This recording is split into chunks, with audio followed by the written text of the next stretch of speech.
ఇదంతా నా వల్లే జరిగింది. కళ్ళు మూసినా తెరిచిన చంద్రికనే కనిపిస్తుంది. Watch our web series Constable Kanakam Season 2 streaming now on ETV Win app.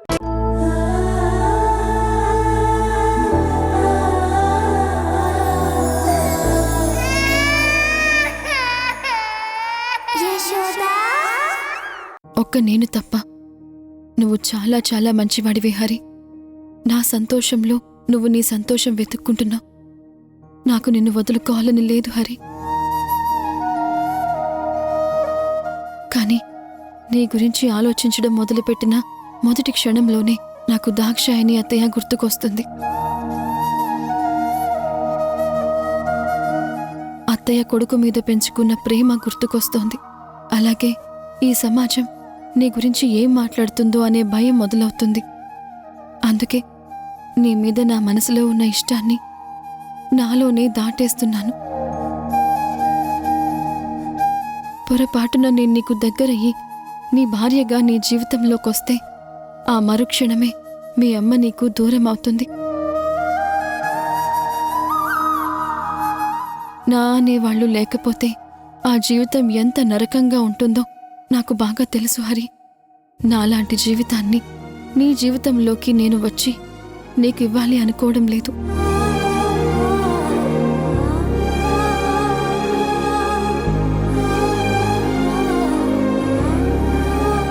Hari, ఏంటి హరి ఇందాక నుండి దీర్ఘంగా ఆలోచిస్తున్నావు?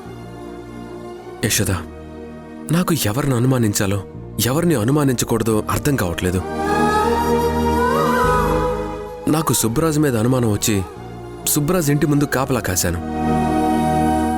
సుబ్బరాజు ఎక్కడికి వెళ్తున్నాడో తెలుసుకుందామని అతన్ని ఫాలో అయ్యాను. ఫాలో అయ్యావా? తర్వాత ఏం జరిగింది? వాళ్ళకి మెడికల్ స్టోర్ ఏమైనా ఉందా? అవును హరి, అన్నైతే మెడికల్ స్టోరే కదా. ఓకే, అయితే అదే మెడికల్ స్టోర్కి వెళ్ళి కూర్చున్నాడు. అవునా? నేను కూడా నువ్వు చెప్పగానే నమ్మలేకపోయాను హరి. కానీ ఇప్పుడు నువ్వు చెప్పినప్పుడు నా డౌట్ క్లారిఫై అయిపోయింది. అనవసరంగా మనం సుబ్బరాజుని అనుమానించామేమో. సుబ్బరాజు మంచి వ్యక్తిలాగానే ఉన్నాడు అని. ఆ హరి, అన్నట్టు చెప్పడం మర్చిపోయాను. ఈరోజు ఒక వింత జరిగింది. ఊర్మిళ ఈరోజు నాకు తలదువ్వుతాను అని పిలిచి మరీ జడ వేసింది తెలుసా? అలాగే తనకి జడ వేయడం నేర్పించమని అడిగింది. ఊర్మిళకి నా మీద ఎలాంటి అనుమానం రాలేదు హరి. ఊర్మిళ నీకు తలదువిందా? తన టైప్ కాదే. తను నీకు తలదువిందంటే సంథింగ్ ఈజ్ రాంగ్ యశోద. అంటే ఏంటి హరి నీ ఉద్దేశం?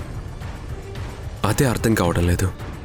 నీ మీద అనుమానం ఎక్కువ ఈ పని చేసిందా, లేకుంటే పాపని బాగా చూసుకుంటున్నావని ఈ పని చేసిందా అనేది అర్థం కావడం లేదు. నువ్వెందుకైనా మంచిది కొంచెం జాగ్రత్తగా ఉండే యశోద.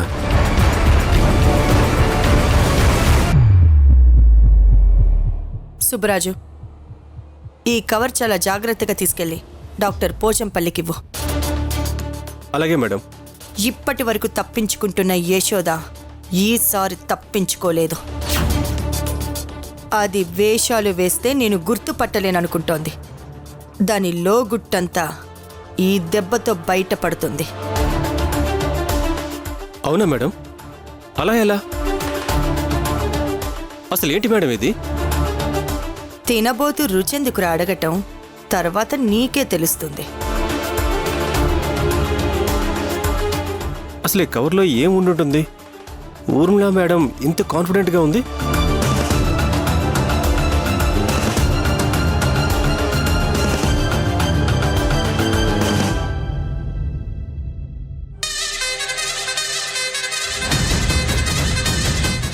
ఏడికే కత్తి పట్టుకుని ఏటకు పోయినట్టు పోతున్నావు? ఏడికెళ్తున్నావు?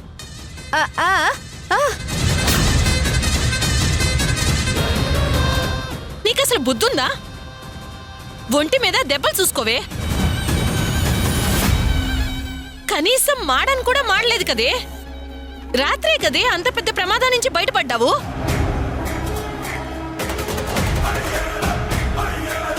నిన్ను కాపాడ్డానికి ఆ హరివిట్టలు యశోద ఇద్దరు ప్రాణాల మీదకి తెచ్చుకున్నారే. నువ్వేదో యశోదను రక్షిస్తానని ఊర్మిళని చంపేస్తానని అనుకుంటున్నావు. నీ ఆవేశం వల్ల వాళ్ళింకా ప్రమాదంలో పడుతున్నారే. నువ్వు ఒంటరిదాల్లాగా ఆవేశపడకే. యశోద హరిబాబు ఏదైతే చెప్తారో అది చెయ్యవే. చెప్తే అర్థం కాదా నీకు? లోపలికి పో.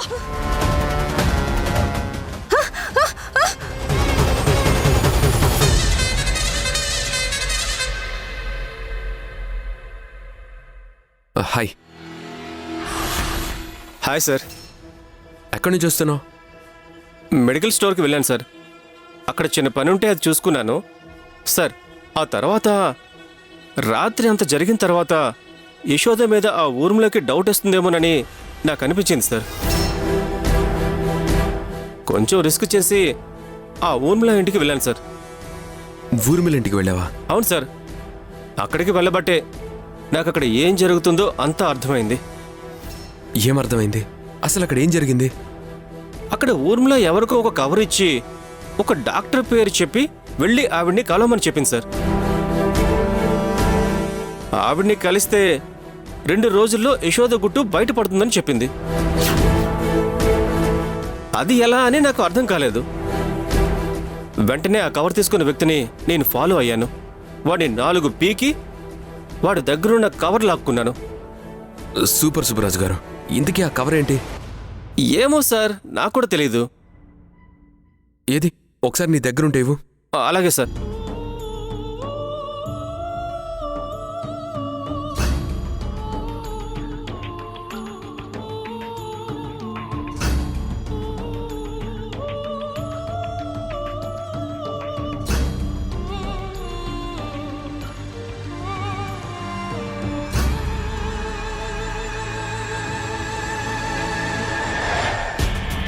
ఊర్మిళ ఈరోజు నాకు తల దువ్వుతాను అని పిలిచి మరీ జడ వేసింది తెలుసా. అలాగే తనకి జడ వేయడం నేర్పించమని అడిగింది. ఊర్మిళకి నా మీద ఎలాంటి అనుమానం రాలేదు హరి.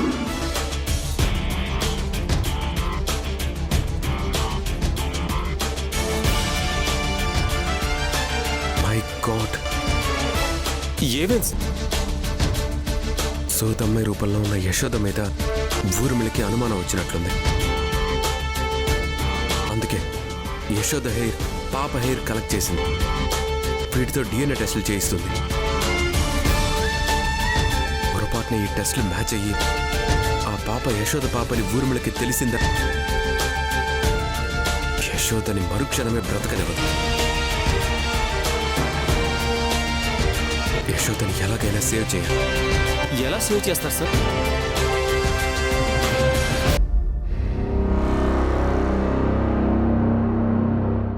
ఇప్పుడు ఈ వెంట్రుకల డాక్టర్ దగ్గరికి DNA టెస్ట్కి వెళ్ళకపోయినా యశోద మీద ఊర్మిళకి వచ్చిన అనుమానం నిజమే అని ఊర్మిళ ఒక నిర్ణయానికి వచ్చేస్తుంది.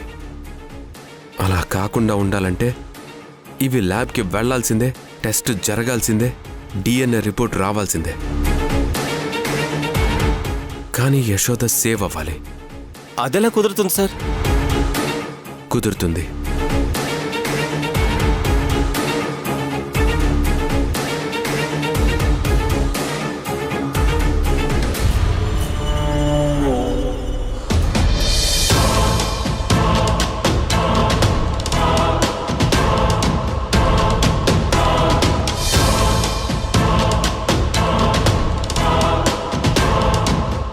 ఇప్పుడు ల్యాబ్కి ఈ హెయిర్ని పంపించు, రిజల్ట్ వస్తుంది.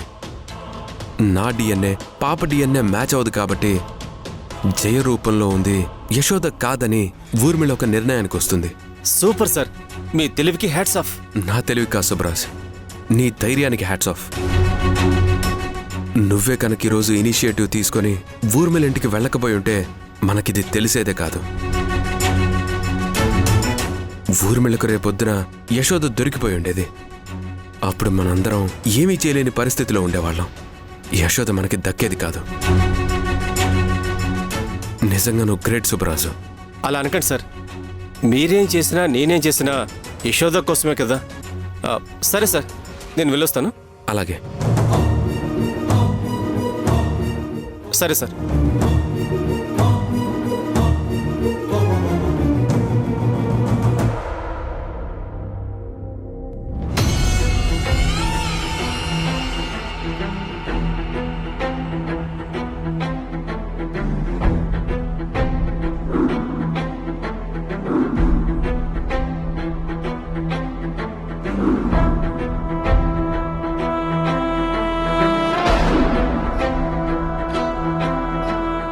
నీ వాలకం చూస్తుంటే నువ్వే యశోదవని నాకు డౌట్గా ఉంది.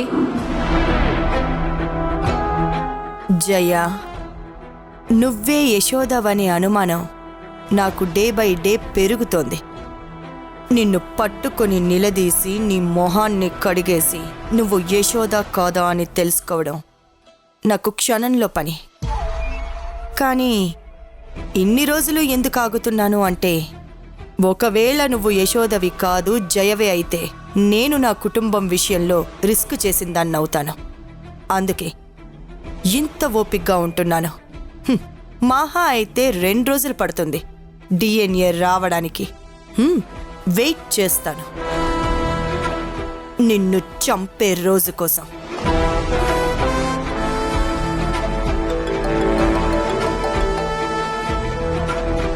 చెప్పరా సుబ్బరాజ్. మేడం, మీరు ఇచ్చిన పాకెట్ పోచంపల్లికి ఇచ్చాను. మీరు చాలా అర్జెంటుగా రిపోర్ట్ కావాలని అన్నారని చెప్పాను. రేపు సాయంత్రం లోపు రిజల్ట్ వస్తుందని చెప్పింది. సరే.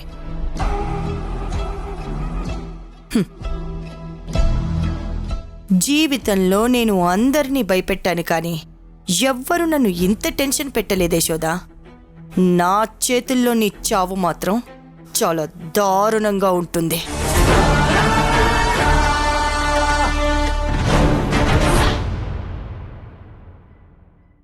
ఏంటి హరి నువ్వనేది? అవును యశోద, నీ మీద ఊర్మిళకి అనుమానం వచ్చింది. ఉదయం నాకు సుబ్బరాజు కనపడ్డాడు. ఊర్మిళ నీకు జడ దువ్విందన్నావు కదా, ఎందుకు దువ్విందో తెలుసా? నీ హెయిర్ కలెక్ట్ చేయడానికి.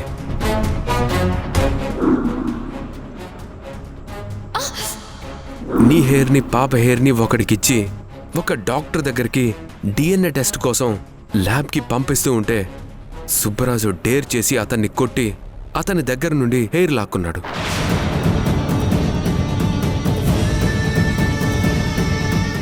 సుబ్బరాజు ఆ హెయిర్ని నాకు చూపించేసరికి నేను షాక్ అయ్యాను. అప్పుడు కానీ నాకు అర్థం కాలేదు ఊర్మిళ ఎంత పెద్ద స్కెచ్ చేసిందని. అయితే మరిప్పుడు ఎలా హరి? నువ్వేం కంగారు పడక యశోద. నేను నీ హెయిర్ని తీసేసి అందులో నా హెయిర్ని పెట్టాను. 100% పాప DNAకి నా DNAకి మ్యాచ్ అవ్వదు కాబట్టి ఊర్మిళకి ఆ డాక్టర్ రిపోర్ట్స్ నెగిటివ్గా వచ్చాయని చెప్తుంది తప్ప అది జెంట్ హెయిరా లేడీ హెయిరా అనే డిస్కషన్ రాదు. ఆ రిపోర్ట్స్ చూసిన తర్వాత ఊర్మిళకి నీ మీద ఉన్న అనుమానం పూర్తిగా పోతుంది.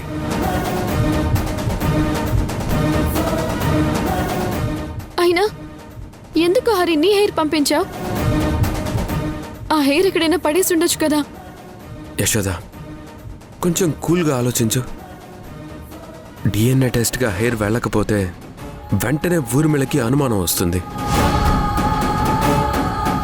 తను ఎవరినైతే పంపించిందో వాడికి ఫోన్ చేసి ఏం జరిగిందని అడిగితే ఇలా సుబ్బరాజు తీసుకుని వెళ్ళాడని ఖచ్చితంగా వాడు చెప్తాడు. అప్పుడు స్ట్రైట్ అవేగా ఊర్మిళ సుబ్బరాజు ఇంటికి వచ్చి ఇంట్లో అందరినీ చంపేస్తుంది.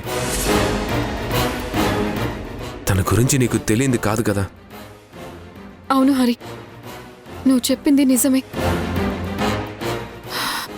థ్యాంక్ గాడ్, మనం చాలా పెద్ద ప్రమాదం నుంచి బయటపడ్డాం. జాగ్రత్త యశోద. ఇక నుంచి ఊర్మిళని ఏ చిన్న విషయంలోనూ నువ్వు అస్సలు నమ్మద్దు. పొరపాటున ఊర్మిళ ఏదైనా చేయబోతుంది అనే అనుమానం నీకొస్తే వెంటనే అక్కడి నుంచి ఎస్కేప్ అయిపో.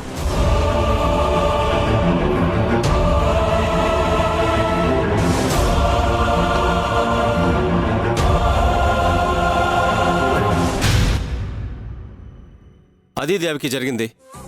ఒక రకంగా చెప్పాలంటే ఇప్పుడు మాత్రం హరిబిడ్డలు మనకి మేలే చేశాడు. లేదంటే యశోద ఎవరో ఆ ఊర్మిళకి తెలిసిపోయేది. యశోదని నిర్దాక్షిణ్యంగా చంపేసేది.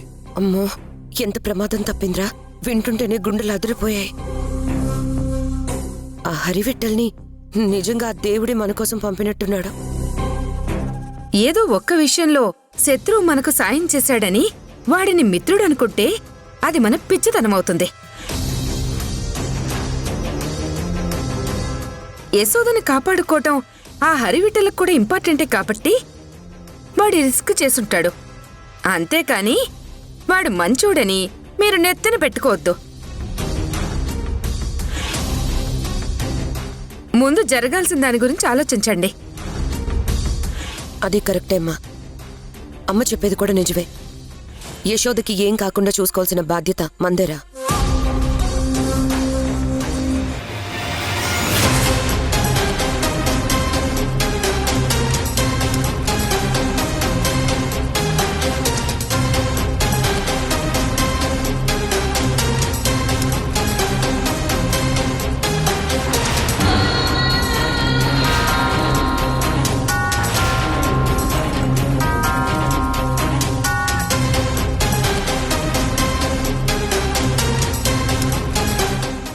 వినేసినట్టుంది రాన్నయ్య. అది ఎదురు తిరగగానే ఇంట్లోకి వెళ్ళి పసుపు కొమ్ము తెచ్చేసి దాని మెడలో తాలి కట్టేస్తాను.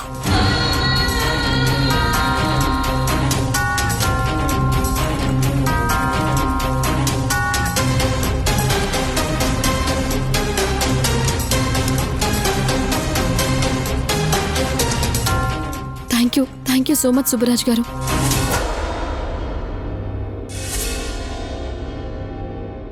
అమ్మయ్యా, ఇది వినలేదు. జరిగిందంతా నాకు హరివిఠల్ చెప్పాడు. నిజంగా మీరు నన్ను ఇప్పటికే ఎన్నోసార్లు ఆ ఊర్మిళ నుండి కాపాడారు. ఎన్నిసార్లు కాపాడినా ఏం లాభాలే యశోద. మా అన్నయ్య చేసిన మేలు నీకు ఆ క్షణం వరకే గుర్తుంటుంది, తర్వాత గుర్తుండదు. మేము నీ మీద పిచ్చి ప్రేమను పెంచుకొని నిన్ను ఇంటి కోడలుగా చేసుకుందాం అనుకున్నాం. కానీ నువ్వు మాత్రం మమ్మల్ని ఇంకా పరాయి వాళ్ళలాగానే చూస్తున్నావు. అయ్యో వదినా, అలా అనుకోకు. నిజంగా నాకు పెళ్లి మీద కానీ జీవితం మీద కానీ ఎలాంటి ఇంట్రెస్ట్ లేదు. దయచేసి నన్ను అర్థం చేసుకోండి వదినా. మేము నిన్ను అర్థం చేసుకుంటూనే ఉన్నాం, కానీ నువ్వే మమ్మల్ని అర్థం చేసుకోవడం లేదు. సర్లే, ఇంక ఈ టాపిక్ ఇంతటితో వదిలేద్దాం. నీకేం కాలేదు కదా, మా అందరికి అదే సంతోషం. అవును మమ్మీ, మేం చెప్పేది నిజం. ఉదయం కోర్టుకు వెళ్తే అక్కడ ప్రతి ఒక్కళ్ళు రాత్రి జరిగిన దాని గురించే సంజయ్తో డిస్కస్ చేశారు. అంతేకాదు, నేను ఎవరో తెలియని వాళ్ళు కూడా సంజయ్ భార్యని అని తెలిసి, నీ కూతుర్ని అని తెలిసి పలకరించి మరీ రాత్రి జరిగిన ఇష్యూ గురించి మాట్లాడారు. యునానిమస్ గా అందరూ లేవనెత్తిన పాయింట్ ఒకటి. ఎంతో మంది కోటీశ్వరులుండగా మీ అమ్మ మీదే ఎందుకు అటాక్ జరిగింది? ఆ అటాక్ జరగటానికి కారణం ఖచ్చితంగా ఏదో ఒకటి ఉండే ఉంటుంది అని అందరూ నన్ను విచిత్రంగా చూశారు. పైగా పగతో ఉన్నవాళ్లు మాత్రమే అంత కసిగా, కోపంగా కత్తులతో చంపాలని చూస్తారని అక్కడున్న పోలీసులు అంటుంటే నాకొక్క నిమిషం నోట మాట రాలేదు. ఒళ్ళంతా చెమటలు పట్టేశాయి తెలుసా? మమ్మీ, నేనొకటి అడుగుతాను, నిజం చెప్పు. నాకు తెలియకుండా నువ్వేమైనా చేయకూడని పనులు చేస్తున్నావా?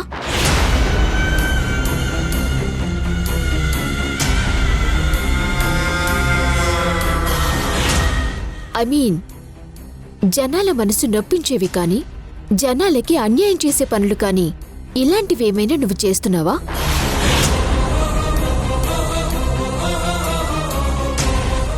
చేస్తే చెప్పు మమ్మీ, ప్లీజ్. నువ్వంటే నాకు ఎంతో గౌరవం. ఎవరైనా నీ వైపు వేలెత్తి చూపించినా నేను తట్టుకోలేను. అలాంటిది రేపొద్దున నువ్వు ఏదైనా చెయ్యకూడని తప్పు చేస్తూ నలుగురిలో దోషిలాగా నిలబడితే నేనస్సలు తట్టుకోలేను. అందుకే అడుగుతున్నాను మమ్మీ, చెప్పు, ఏం చేస్తున్నావు నువ్వు?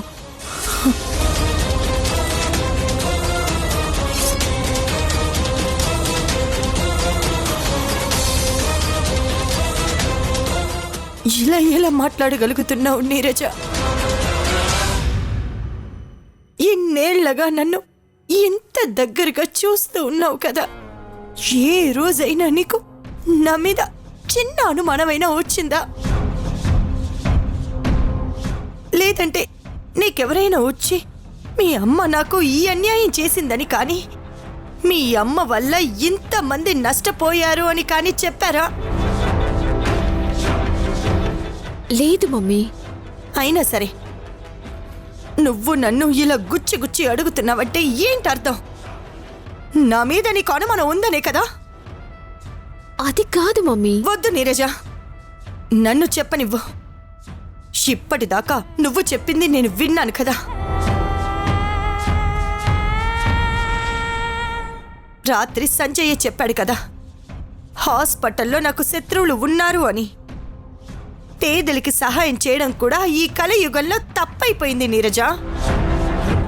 అయినా సరే నేను చేస్తున్నాను. ఎందుకంటే నేను చేసేది పుణ్యం అనుకోకుండా సేవ అనుకొని చేస్తున్నాను కాబట్టి. మనిషిగా పుట్టినందుకు ఇది నా కర్తవ్యం అనుకుంటున్నాను కాబట్టి. సంజయ్, నువ్వైనా నీరజకి అర్థమయ్యేలా చెప్పు. అత్తయ్య, నేను ఆల్రెడీ తనకు చెప్పాను, కానీ నీరజ అనవసరంగా కంగారు పడుతుంది. నీరజ ఉద్దేశం మీరేదో తప్పు చేస్తున్నారని కాదత్తయ్య. మీరు చేస్తున్న పనులు అవతల వాళ్ళకి నచ్చక వాళ్ళు మిమ్మల్ని ఏమన్నా చేస్తారన్న భయంతో నీరజ అలా మాట్లాడుతుంది. అంతే తప్ప నీరజ ఉద్దేశం మరొకటి కాదు. అవును మమ్మీ, నేను ఇదివరకటి నీరజని అయ్యుంటే ఇవన్నీ నాకెందుకులే అని చాలా లైట్గా తీసుకునేదాన్ని. కానీ మన ఇంటికి, మన జీవితంలోకి దేవకి జయలు ఎప్పుడైతే వచ్చారో నాలో చాలా మార్పు వచ్చింది మమ్మీ.